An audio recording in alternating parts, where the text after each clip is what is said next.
Welcome back. In South Africa, 2 people have been shot dead after a man opened fire in a Durban court. Unconfirmed reports suggest the armed man shot his ex-wife and another man who is said to be her brother.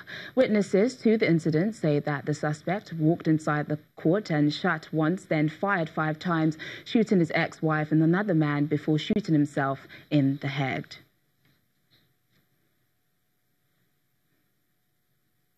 Now for more on Alfred Yetacum, the first of a number of rebel commanders under scrutiny by the court for war crimes in the Central African Republic. We have a former ICC prosecutor, Charles Adeogun Phillips, to discuss more on this. Thank you for joining us on the program.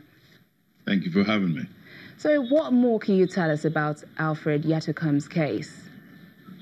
Well, I mean, he's the first of the rebel leaders that has been brought before the court. As you know, there are several stages within the pre-trial procedure at the ICC. The first is that the warrant of arrest is issued.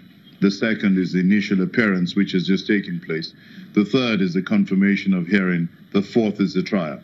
So we're at the very first stage of the proceedings, and it will be interesting to see how things pan out from here onwards. Okay, so he's charged with the murder, deportation and torture of Muslims in the Central African Republic. But what punishment is he likely to face?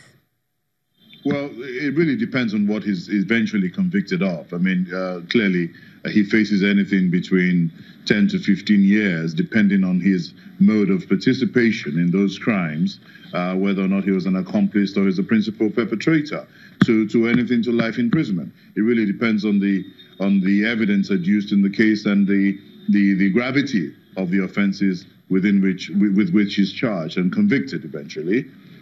Okay, so he's the first of a number of rebel commanders under scrutiny by the court for war crimes. Why is that so? Why is it that others have not been arrested at this point?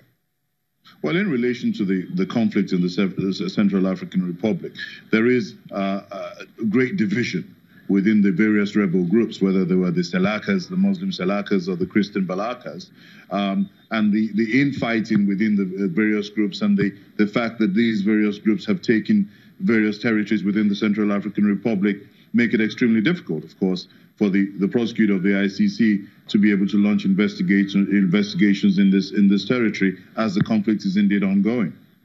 The judge has set April 30, 2019 as the date for his confirmation of charges hearing.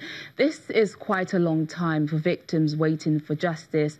What would be done between now and April?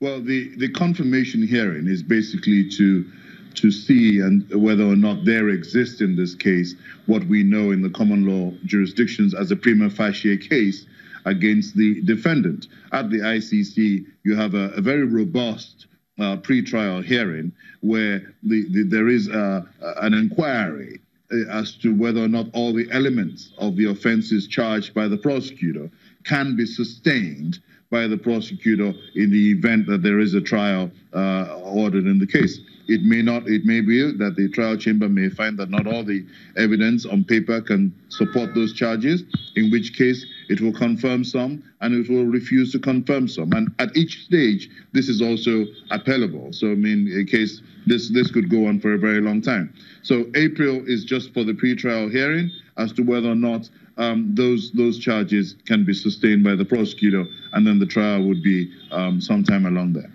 Former ICC prosecutor, Mr. Charles Adeogun Phillips, thanks for joining us on Network Africa. Thank you for having me. Moving on now, former Liberian President Ellen Johnson Sirleaf has called for greater female participation in politics in Nigeria, saying women make better presidents because of their sensitivity to humanity and because women do not make wars. She made the comment while giving a keynote address at the 2018 Leadership and Mentoring Conference of Women in Successful Careers in Lagos this weekend. Our correspondent Amarachi Ubani reports. Women empowerment has become a big issue in Nigeria as women position themselves to take on greater leadership roles in the country. However, the Whisker Annual Conference is more than another empowerment program. For 10 years, the founder, Mrs. Amina Oyabola, through a team of advisors and other accomplished professional women, have mentored hundreds of women in any given field to explore great heights in their careers. The goal must be to continue to press for progress, and we must adopt as many approaches as there are cultures, as many paths as there are communities, and as many strategies as there are women. Let us boldly tell the world that women are ready to take their rightful place in society. Women's rights are quite simply, and has been said, no more, women's rights are quite simply, as has been said, human rights. No more, no less.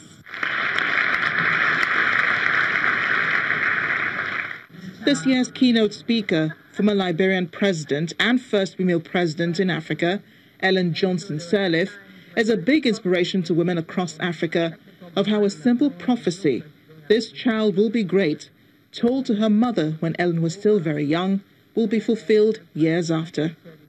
What I sought to do was to be the best.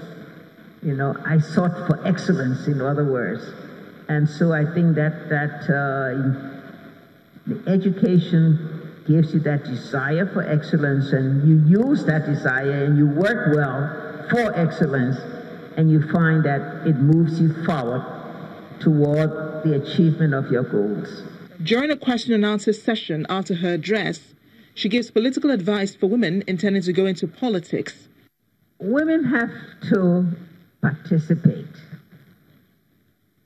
You have to be a part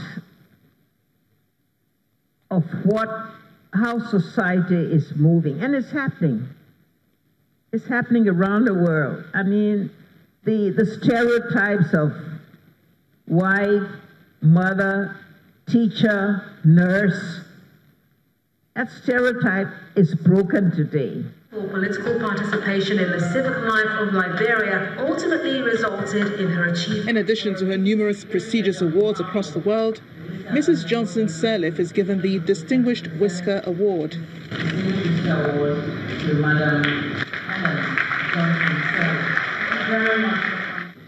As the program draws to a close, the most recent graduates of the mentoring program receive their certificates, and the latest group of mentees look to a brighter future under the tutelage of their new mentors. Amarachi Ubani, Channels Television News. As we end the program today, let's take you to Uganda to meet the women who have taken up boxing as a way to fight their way out of harsh conditions they find themselves. These are challenges the women and other people from the Katanga slum in Uganda's capital battle with every day.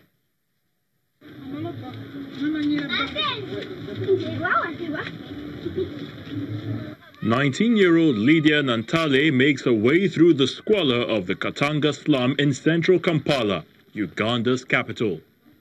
It's a quick change at home, though. Her coach is waiting. Nantale is headed for the Rhino Boxing Club, the makeshift gym where she and a handful of other young pugilists are learning to pack their punches.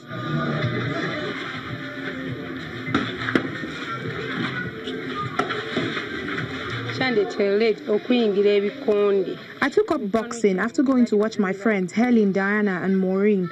They were boxing against Kenyans and I really enjoyed the matches. At that time, my mother was sick and I needed money for her medical bills. My friends told me boxing could change my life for the better. But I was young and unemployed and not very strong, so I tried playing football for a while, but I wasn't getting paid.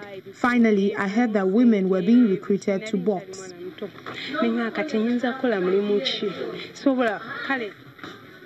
The female boxers have to spar against a host of obstacles. They all dream of glory in the ring, accompanied by the kind of prize money that will give them a better life than what Katanga has to offer. But the pickings are slim for women.